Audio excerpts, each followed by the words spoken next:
పటాలు లేని గ్రామాల్లో సర్వేకు గెజిట్. త్వరలో 373 గ్రామాలకు మ్యాప్ల రూపకల్పన. సర్వే అనంతరం భూ సమస్యల పరిష్కారం. సో రాష్ట్రంలో ఆయా ఊళ్ళకు సరిహద్దులో ఏ మండలం, ఏ ప్రాంతం ఉంది, ప్రధాన రహదారులు, రైల్వే లైన్లు, చెరువులు ఎటువైపు ఉన్నాయి, సరిహద్దుల్లో ఎవరున్నారు అనే వివరాలు లేని 373 గ్రామాల్లో సర్వే ప్రారంభం కాబోతుంది. ఖమ్మం, వరంగల్, నల్గొండ, మహబూబ్నగర్, రంగారెడ్డి తదితర 26 జిల్లాల్లో 184 మండలాల్లో ఊళ్ళకు ఇప్పటివరకు గ్రామ పటాలు అయితే లేవన్నమాట. దీన్ని దృష్టిలో పెట్టుకొని స్థాయిలో మ్యాప్లు రూపొందించాలని రెవెన్యూ శాఖ నిర్ణయించింది. గ్రామ సభల్లో తీర్మానాలు. గ్రామ సభ ఏర్పాటు చేసి పటాలపై ప్రజలకు అవగాహన కల్పిస్తారు. వారి ఆమోదంతో తీర్మానం చేస్తారు. అనంతరం గెజిట్ జారీ చేస్తారు. 15 రోజుల వివరాలతో రెండో దశలో నోటిఫికేషన్ వస్తుంది.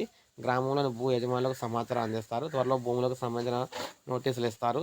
ఇక సర్వేలో తొలుత ఈ భూములకైతే సరిహద్దులు నిర్ణయిస్తారన్నమాట. అక్కడ గ్రాండ్ థ్రెషింగ్ విధానంలో సర్వే జరుగుతుంది. పహానీ ప్రకారం సరిహద్దులు, పట్టదారులు, అనుభవదారులు సమస్యలు ప్రతి భూమికి సరిహద్దు మలుపుల వద్ద అక్షాంశాలు, రేఖాంశాలు గుర్తిస్తారు. ఈ సర్వేలో నివాస స్థలాలు, ఆబాది ప్రభుత్వ భూముల్లో ఏర్పాటు అయితే జరుగుతుంది అనమాట. సో కాలనీలు తదితరులకు కూడా సర్వేలు అయితే చేస్తారు. పంచాయతీ కార్యదర్శులను భాగస్వాములు చేస్తారు. గ్రామాల సర్వే సందర్భంగా కొందరి భూములు రికార్డులు హెచ్చుతగ్గులు అయితే ఉండి భౌతికంగా భూ విస్తరణలో తేడా ఉన్నట్లయితే తేలికలాంటి కేసులు ప్రత్యేకంగా గుర్తించి తహసీల్దార్కి అయితే పరిష్కరిస్తారు.